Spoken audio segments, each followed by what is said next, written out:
Magandang araw po muli mga boss. Ang problema po nitong sasakyan gagawin ko is pag nag-handbrake daw po siya, lalo na daw pag medyo slide yung pagpaparkingan niya, aabante pa raw po. Pinagawa niya na po yung preno nito, pinalitan pa nga ng brake shoe sa likod eh. At dahil nga bago na po yung brake shoe at okay naman po yung adjustment niya sa likod, dito po ako mag-a-adjust sa handbrake na mismo. At ito pa, kung makikita nyo, kalog po yung handbrake niya mismo. Ayan o. Pwede po makapag-produce ng ingay yan kapag nalulubak ka, kahampas-hampas po yan eh. Ang problema dyan, yung cable niyan masyadong nakalarga. Kaya ang gagawin ko po dyan, bubuksan ko po itong cover niya. Yung cover nito mga boss, nakasiper lang naman yan na leather eh. Ayan o, bubuksan nyo lang yan. Nakita nyo naman, di ba? Binuksan ko. O, pag nabuksan nyo na yan, kuha po kayo ng number 10 na socket wrench, tsaka open wrench. Kasi kontrahan po yan eh. O. I-open ko maigi para makita nyo mga boss ha. Tingnan nyo ha. I-release ko po muna itong handbrake niya. Kasi medyo nasa sulok po yan mga boss eh. Kailangan pag minano nyo po yan, medyo dagdagan nyo lang ng konting tiyaga. Kasi nakasiksik po yan sa loob eh. Hindi nyo po siya basta-basta makikita mga boss. Baka mamaya isipin nyo wala eh. Ayan po sa may sulok ko. Ayun. Ayun po siya. Basta kailangan tiyagain nyo lang hanapin yung adjustment niya ng handbrake cable. Ayan. Gagamit po kayo dyan mga boss ng socket wrench na number 10. Ayan po yung ginagamit ko. Ayan. Ngayon dahil kontrahan po yan, luluwagan nyo po muna. Gagamit po kayo ng isa pang wrench para mapigil nyo siya. Kasi dalawang nut ang nakalagay dyan mga boss. Dalawang nut. Yan. Pag naluwagan nyo na po yung nut, pwede nyo na po siyang kamayin para mas mabilis nyo po siyang matanggal. Kasi kung hindi nyo siya kakamay mga boss, may possible yan. Kapag gumamit po kayo ng wrench, baka malaglag. Mas mahihirapan kayo. Imbis na madudukot nyo lang, magkakalas pa kayo ng mga cover ng handbrake nyo. Mapapalaki po yung trabaho. Kaya kailangan iingatan nyo po.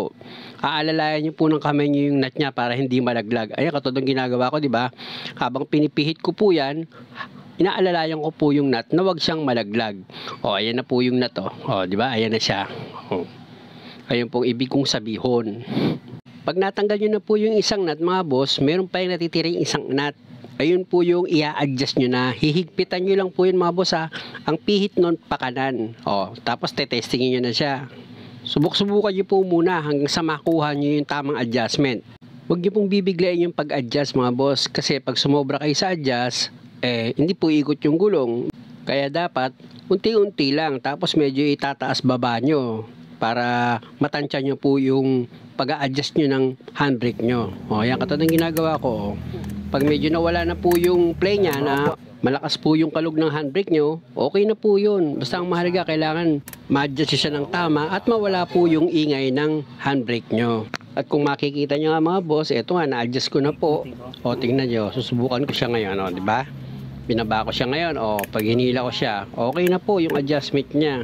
Ngayon, para sigurado kayo sa gawa nyo, i-jack nyo po yung gulong. Ganun ang diskarte. Yan, baba ko po yung handbrake ha. O, ngayon, dapat yung gulong, pipihit po yan. Ayan, pinihit na ng may-ari. O, yan. Ayan, dapat pipihit po yan. Dapat pre po yan pag umikot, pag naka-release. O, yan, handbrake ko ngayon. O, ayan. O, ayan, naka-handbrake po yan. O, pag tinapakan ng may-ari yan, o, kapit na siya. Ganun po ang pag-test mga boss, hindi po kayo maliligaw, hindi po ba? O ngayon, dahil okay naman na po yung handbrake nyo, o testingin nyo ulit, o, di ba? Papasin niya, pag hinila nyo yung handbrake nyo, lumalaban na siya ngayon at hindi na siya kumakalog gaya kanina.